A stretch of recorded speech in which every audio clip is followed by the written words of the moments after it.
My favorite all-time cartoon show that is near and dear to my heart is Spider-Man 94. It is the best Spider-Man property of all time. Next, obviously inspired by the comics. It is the most accurate representation of Spider-Man. His charm, wit, his insecurity, his everything about his character, the full Peter Parker Spider-Man duo experience is perfectly represented in Spider-Man 94. The rogues gallery, the villains are perfectly represented. The voice acting is incredible. Everything about that show was amazing, and it made my childhood. It really is the highlight of my childhood watching experience of anything. It was so impactful that having watched right when it came out, when I watched as a little kid Spider-Man 94, I went around telling people that my mom was pregnant with Spider-Man turned into Rembo. Which actually is half right. There you go. It is slowly but surely fulfilling my prophecy. And so it did when X-Men 97 was announced, and then it became speculation of like, is this going to lead to a sequel series for Spider-Man? Is this going to be the next thing? And X-Men 97 has turned into a massive success. Complete ratings domination, internet domination. Everyone's talking about it. Everyone loves it. So to me, it's not a matter of if, it is a matter of when they announce that Spider-Man 90, ostensibly Spider-Man 98, will be a thing. And I am very curious because they do show in X-Men 97, there are 2 cameos of Spider-Man. We see him in one episode swinging as he sees an explosion or a big thing happening in the distance. And then we also see Peter Parker walking with Mary Jane in their vintage outfits. And Flash Thompson. I missed Flash Thompson. Did not see Flash. He walks right up behind them. Oh, wow. Yeah. So that obviously is going to send the internet into a tizzy, or myself. But I have a lot of mixed feelings about this possibility.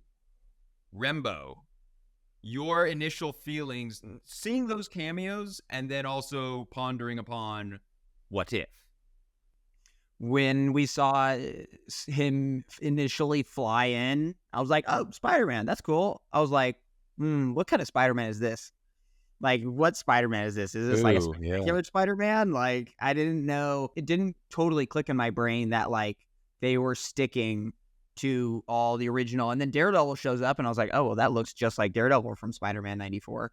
And then when, they have Peter Parker and Mary Jane sitting there, and I believe Mary Jane is wearing her yellow sweater that she or jacket that she usually wears, and he's wearing his pink shirt with gray. Yeah, it definitely gave me that initial, like, oh, fuck, that feels really intentional. Like, you don't just accidentally put all that in there, and like, that seems very intentional. So like you said, not if, but when they announced that Spider-Man 94 was coming back.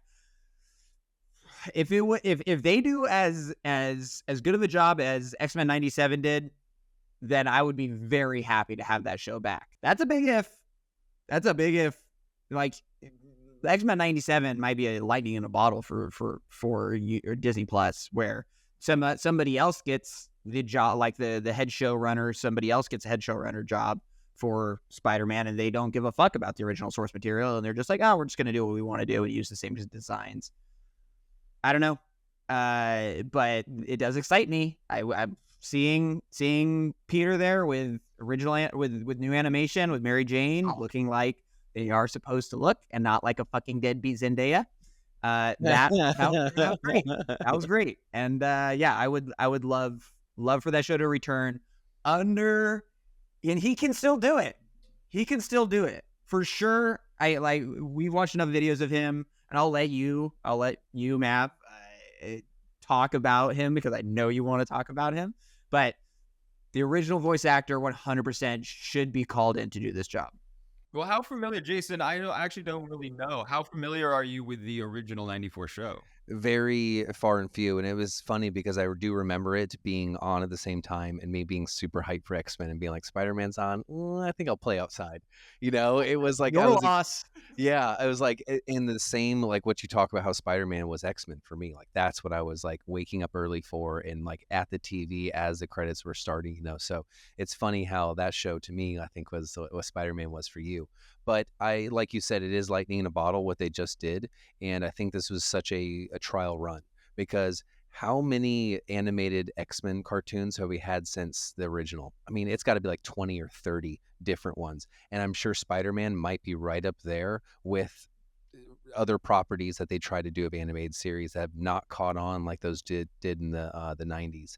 So now they realize it wasn't just so much like the 90s, it was the style, it was that feeling and things. And so if they do another Spider-Man, it's going to have to be like what they just did with X-Men, bringing back absolutely everyone old and voice actors and people who did it. And can they? That was a big thing with X-Men 97 is they had the ability to lean on so many of those old people because they were still alive or around or willing to do this. Oh man, just if they brought it back, just hoping that they do it the right way. John Semper is the original showrunner, and he should get a lot of credit for keeping the show and the characters as accurate to the comics and source material, and being able to manage how heavily censored that working on a show back then. And a lot of it, even he kind of controlled a lot of things where he didn't want Spider-Man going around punching people, so Spider-Man didn't punch people. So he kind of also had that kind of sense of how to navigate making a kid's show, but also one that translates to like something mature. And it really is. If you do not get Christopher Daniel Barnes, you do not do the show. I mean, there is no ifs, ands, or buts. That is Spider-Man. If you ask me who is the definitive Peter Parker Spider-Man, it's Christopher Daniel Barnes and his performance. He is pitch perfect as both characters. The show is so much different. Watching X-Men the 92 over again recently, or like a lot of episodes recently, and then also watching X-Men 97. This show's so different than Spider-Man because you're focused on all these different characters and this overall arc of being oppressed and how these different characters navigate the world like that with each other. Spider-Man, the 94 show specifically, is such a personal inner monologue experience. You are always with Peter Parker, or, other than when it cuts to villains and stuff. But generally speaking, you are with Peter Parker. You're hearing his thoughts. You're seeing everything from his point of view. Everyone is a secondary character to him. He is the guy. So I would really hope that if they brought it back, that is still true. We don't need an episode where we go and see, just hang out at the Daily Bugle with Betty Brant and J. Jonah Jameson for it. We don't need that. We don't need, this needs to be the Peter Parker Spider-Man show.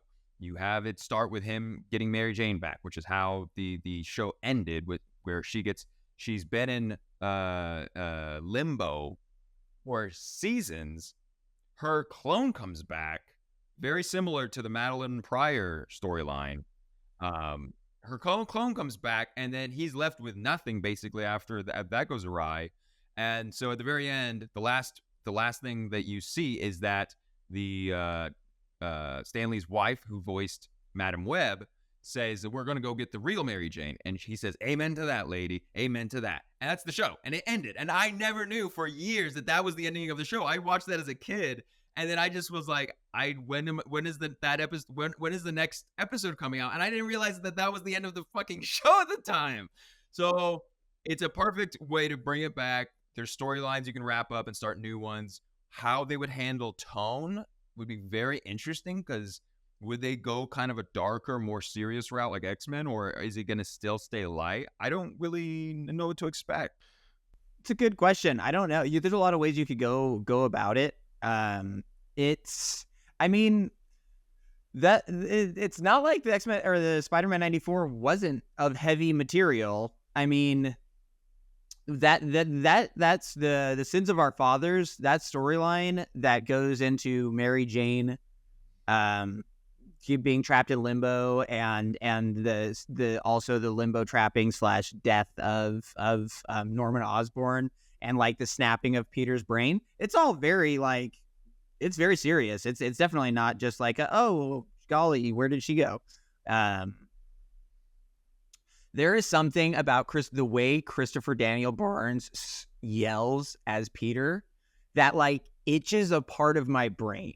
Like I don't know how to describe it other than just it's so guttural and it feels so like in the show. So yeah, Jason, maybe you haven't seen, but like when Mary Jane is lost and she falls into a portal and is gone, and Peter's freaking out, or Spider-Man's freaking out trying to find her, and he's just like, he's literally like screaming, and it is the best Spider-Man performance ever of anything Tobey Maguire ever touched. It is the best. Please cut to one of those screams right now. I will. Mary Jane! Mary Jane! Nothing can keep me from you, Goblin! Hey, Osborn! If I have to chase you forever, you'll pay! I will. I mean, there's a meme. There's a meme of him clutching at the fading clone of Mary Jane is a meme that people use every now and then. I'll also insert that in here. More than anything. No! Mary Jane! Mary Jane!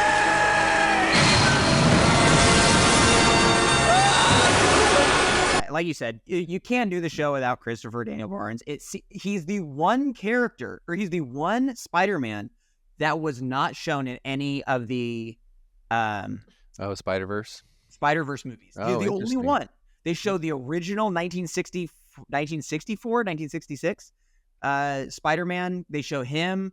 They show Spectacular Spider-Man. Like literally all the other versions they show. They even show like the live action flashes of Andrew Garfield, and like everybody not named Christopher Daniel Barnes has been associated to that project. I think it might have just, my only thought is I think in Spider-Verse it was more so that that's like the one last Easter egg they have. So they might be saving that for the third movie. Yeah, to your point, Rem, the guttural scream. I mean, I don't remember verbatim what he says, but when he's reading, it is such a great emotional part of the show. When Madam Web, who constantly throughout the show is giving moral lessons to Peter, which is another part of the show that's really cool, is that it's not just adventure, adventure, adventure. He's constantly learning about being just living a good life, and like getting too arrogant or getting too cocky. And like Madam Web is always there to kind of present these life lessons to him. And she tells him that there's going to be like a terrible thing that's about to happen. And he's like, I don't want your help. I don't want your help anymore. Leave me alone. And so then Mary Jane gets sucked through the portal to basically die midway through the show. And he goes back to Madam Web and says, like, can you bring her back? I'll do anything you want. And she's like, oh, I can't do anything now. Like, and then he just fucking loses it. And he's like, I am tired of you. I am tired of you And your riddles. and your riddles And your supreme arrogance. and your supreme arrogance. Don't you ever come to my life again. Don't you ever enter my life again. Do you hear me? Do you hear me? Do you hear me? Do you hear me? As you wish. It's so great. It's so great. So yeah, he's the GOAT. For anything else, just bring it back so I can see Christopher Daniel Barnes put on the costume again. That would be, it'd be so electric. And you can bring Mark Hamill back. Mark Hamill can come back to play Hobgoblin or fucking anybody else who you want. Well, anyone, please put Mark Hamill in any of those. Dude, well, he's the only actor out there that is also a legitimate voice actor. The best Joker. I mean, he is the Joker, and in every movie, in my opinion, he should be. Jason, you mentioned earlier the cast. So yeah, there is certain iconic voices from the show, unfortunately, are no longer here. Which I guess you could try to do the X-Men route of trying to get someone to emulate, but some of their voices, like so Ed Asner.